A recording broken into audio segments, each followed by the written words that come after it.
আসসালামু আলাইকুম। আজকে আমি কি রান্না করব এগুলো দেখাবো। দেখেন, এখানে পুঁই শাক, ঝিঙ্গা, মিষ্টি কুমড়া দিয়ে রান্না করব একটা সবজির মতো। পুঁই শাকগুলো আমি ছোট ছোট করে কেটে নিচ্ছি। পুঁই শাকের পাতাগুলো ভালো করে বেছে কেটে নিব, কেন পাতার মধ্যে আবার পোকা থাকে। তো আজকে কি রান্না করব এগুলোই আপনাদের সাথে শেয়ার করব। ভিডিওটা পুরোটাই দেখতে থাকুন। পুঁই শাকগুলো কাটা হয়ে গেছে আমার। এখন আমি ঝিঙ্গাগুলোকে কেটে নিচ্ছি। ঝিঙ্গাটা ভালো ছিল অবশ্য। এই খাবারটা আমার নানু অনেক পছন্দ করে খাইতেন, তাই এরকমভাবেই রান্নার চেষ্টা করছি। প্রথমে চুলাতে একটা কড়াই বসিয়ে দিয়েছি। কড়াইয়ে দারচিনি, এলাচ, তেজপাতা দিয়ে একটু গরম হলে পারে দুইটা পেঁয়াজ আমি এখানে দিয়েছি, ভেজে নিচ্ছি।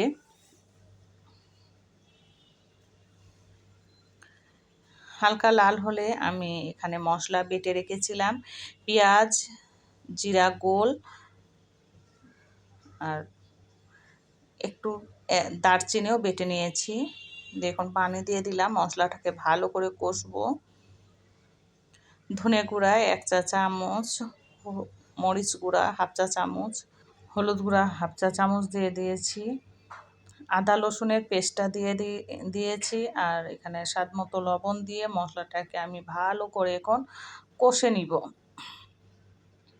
মশলা কষার উপরেই কিন্তু রান্নার টেস্ট। কিন্তু সব মশলা সব সময় কিন্তু আপনারা মশলা কষিয়ে রান্না করবেন তা না, শরীরের জন্য এটা কিন্তু ভালো না। আর এই যে দেখেন, আমি এই মশলাটা কিসের জন্য তৈরি করেছি, মগজ ভুনার জন্য। এখানে খাসির 2টা মগজ আছে, এই মগজটা ভুনা করব। 2 দিন আগেকার এই ভিডিওটা। মগজটাকে একটু ভুনে আমি ওখানে একটু পানি দিয়ে দিলাম, দেখেন।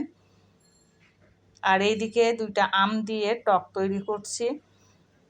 মগজটা দেখেন হয়ে যাওয়ার আগে মুহূর্তে একটা এলাচ থেতো করে দিয়েছি, আর 2টা কাঁচামরিচ মাঝখান থেকে ভেঙে দিয়ে দিলাম। আর একটু পানিটা কমিয়ে নিব। চুলার আঁচটা এখন বাড়িয়ে দিয়েছি, দেখেন। হয়ে গেলে কিন্তু আমি এটা নামিয়ে নিব। আর এদিকে টকটা হয়েছে নাকি দেখে নিচ্ছি। এই পুঁই শাকের সাথে টক খেতে আমার অনেক ভালো লাগে। আমার ঘরে পাকা আমের জন্যই আম কিনে রেখেছিল, কিন্তু কাঁচা ছিল। ওই 2টা আমকে নিয়ে আমি একটু টক তৈরি করেছি। টকটা হয়ে গেছে, নামিয়ে নিয়েছি। এখন মগজটাও দেখেন হয়ে গেছে, এখন আমি নামিয়ে নিব। মগজে কিন্তু পানি থাকলে ভালো লাগে না, তো মনে হচ্ছে না পানি আছে, কিন্তু পানি নাই। দেখেন, আমি হয়ে যাবে, নামিয়ে নিব। উপরে তেল উঠে গেলে আমি মগজটাকেও নামিয়ে নিচ্ছি।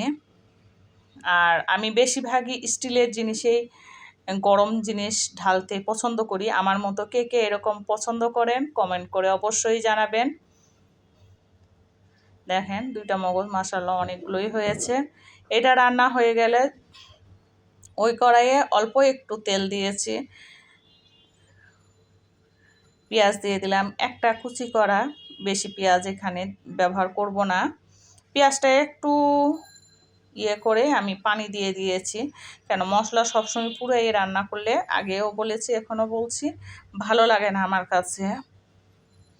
হলুদ গুঁড়া দিলাম 1/2 চা চামচ, মরিচ গুঁড়া দিয়েছি এখানে 1/2 চা চামচ, ধনে গুঁড়া 1 চা চামচ, লবণ স্বাদ মতো, আর রসুনের পেস্ট দিয়েছি 1/2 চা চামচ।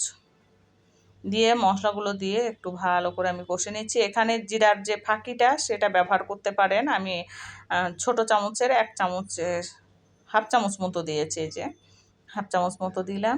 দিয়ে যে মশলাটাকে ভালো করে কষে নিচ্ছি। এখন কষানোর পর আমি পুঁই শাকগুলোকে 2-3 বার ভালো করে ধুয়ে নিয়েছি, দেখেন।